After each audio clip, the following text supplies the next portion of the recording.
అందరికీ నమస్కారం. 2 రోజుల క్రితం పవన్ కళ్యాణ్ గారు ఒక అనౌన్స్మెంట్ చేశారు.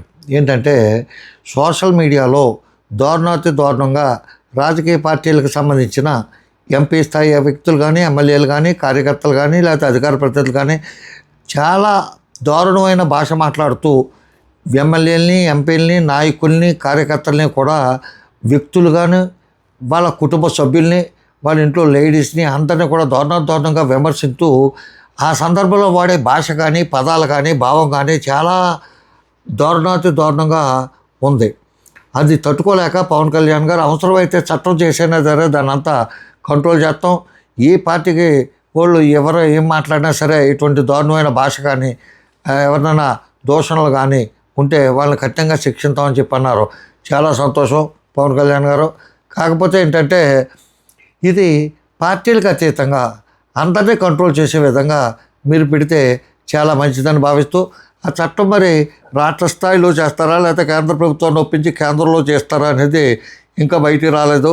ఆంధ్రప్రదేశ్ అయితే దాని విధి విధానాలు ఏంటి, ఆంధ్రప్రదేశ్ వ్యక్తులే మాట్లాడకూడదా లేకపోతే ఆంధ్రప్రదేశ్ దాటి బయటికి వెళ్ళిన తర్వాత మాట్లాడవచ్చా?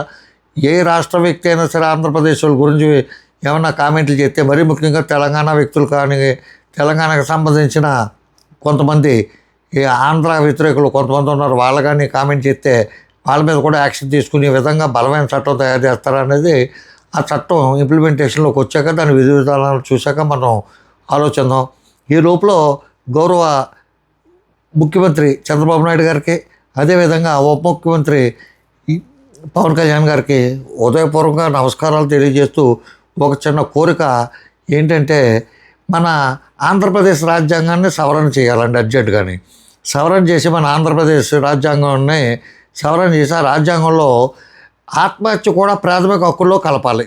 ఆత్మహత్య కూడా ప్రాథమిక హక్కుల కింద ట్రీట్ చేసి ఏ సవరణ అయినా చేయండి, మీరు ఎంత తీవ్రమైన సవరణ అయినా చేసి ఆత్మహత్యల్ని కూడా చేయాలి. ఎందుకంటే ఇప్పుడు ఆత్మహత్య చేసుకుంటేనేమో పాపం వస్తుంది, ఆత్మహత్య మహాపాపం అని చెప్పి కొంతమంది చెప్తున్నారు. సిద్ధార్థులు అడిగారు ఆత్మహత్య చేసుకోవాలనుకుంటానండి అని. ఆత్మహత్య మహాపాపం అంటే చేసుకోవద్దండి అని చెప్పి అంటారు.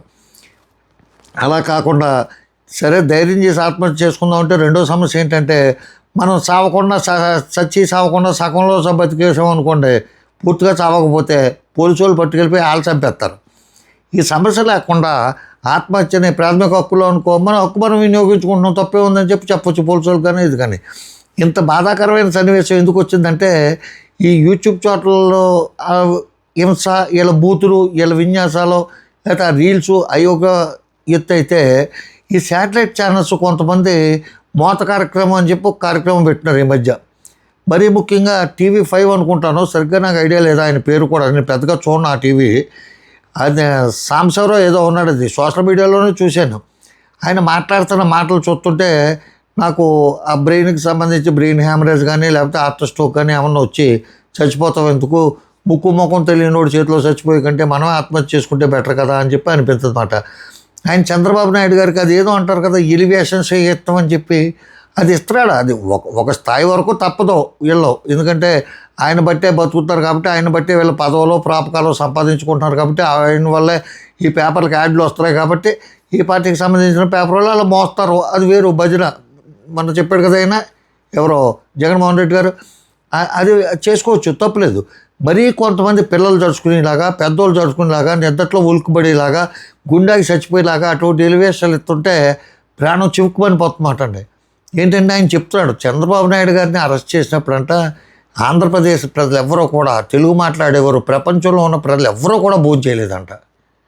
ఆయనకి దోవలు కొడతారని చెప్పి, ఆయనకు దోవలు కొడితే మనం ఫ్యాన్ కింద పడుకుంటూ ఏంటని చెప్పి ప్రజలంతా ఫ్యాన్లు ఆపేసుకున్నారంటండి. కొంతమంది అయితే చెట్టులోకి పుట్టల్లోకి వెళ్ళి పడుకున్నారంట, దోమలు ఎక్కువ అక్కడ ఉంటాయని చెప్పి. చాలామంది తిండి మానేశారంటండి. అసలు విద్యుత్ వినియోగం మొత్తం చచ్చిపోయిందంట, జీరోకి వచ్చేసిందంట. ఎందుకంటే చంద్రబాబు నాయుడు గారికి సెల్లో ఏసీ లేదు కాబట్టి వీళ్ళు కూడా ఏసీ వేసుకుంటాం మానేసి ఏసీలు కట్టేసి రోడ్డు మీదకి వచ్చేసారంట. ఆయన బయటికి రిలీజ్ అయిన రోజున హిందూ పండగలో, క్రైస్తవ పండగలో, ముస్లిం పండగలు అన్నీ ఒకే రోజు వచ్చినంత పండగ చేసేసుకున్నారంట. ఆయన చెప్పి మాటలు అయ్యి ఏంటంటే గుండె తరుక్కుపోతుందండి. ఒక చూడండి ఎలా కొట్టుకుంటుందో.